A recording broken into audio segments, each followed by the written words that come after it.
Greetings and welcome to the Pharaonic village. Thank you. This was the inspiration of Dr. Hassan Regev, who wanted to recreate an ancient Egyptian village on the banks of the Nile with as authentic an environment as possible. The village is surrounded by an extensive papyrus plantation, which not only reproduces the ancient surroundings, but also, along with the hundreds of trees which were planted around the village, provides an effective screen to isolate this glimpse of Egypt's ancient past from sights and sounds of modern life.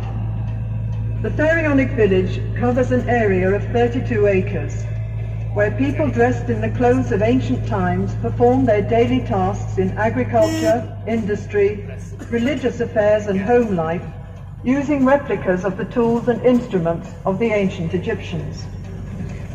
When Dr. Abdusalam Regev took over the village from his father, he expanded it with 10 special museums, covering such varied subjects as mummification, ancient boats, the Coptic and Islamic periods, and the life of President Nasser. Dr. Abdusalam has made the Pharaonic village into an open book on Egyptian history and culture. You are about to take a voyage back in time to the land of the pharaohs 4,000 years ago.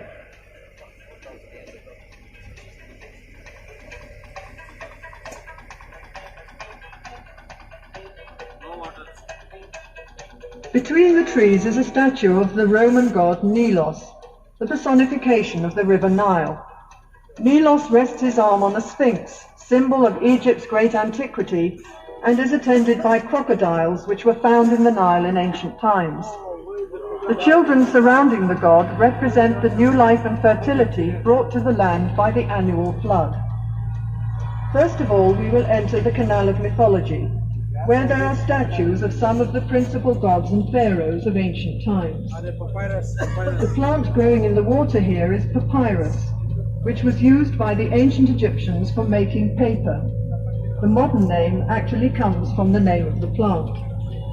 Papyrus grew abundantly in Egypt in Pharaonic times, especially in the marshes of the delta.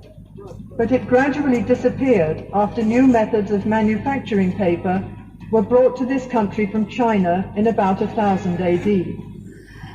The ancient art of making paper from papyrus was lost until about 30 years ago, when Dr. Hassan Regev started this papyrus plantation and rediscovered the art after many years of research.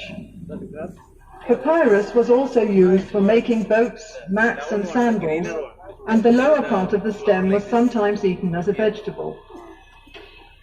The papyrus plant was the symbol of Lower Egypt, the northern part of the country, while the lotus flower was the symbol of Upper Egypt. As well as being prized for its perfume, the lotus symbolized resurrection to the ancient Egyptians, because the flower opens when the life-giving sun is out and closes when the sun sets.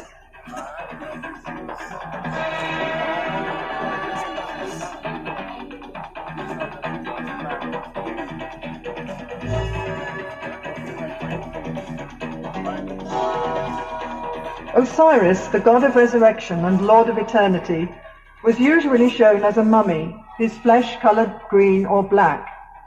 According to the legend of Osiris, he was a king of Egypt who was foully murdered by his brother Seth, who was jealous of Osiris' popularity. Seth tore Osiris' body into 14 pieces, which he scattered throughout Egypt. Isis, Osiris' faithful wife, searched the country for the pieces of her husband's body, and then brought him back to life, after which she conceived her son Horus, who was eventually to avenge his father's murder.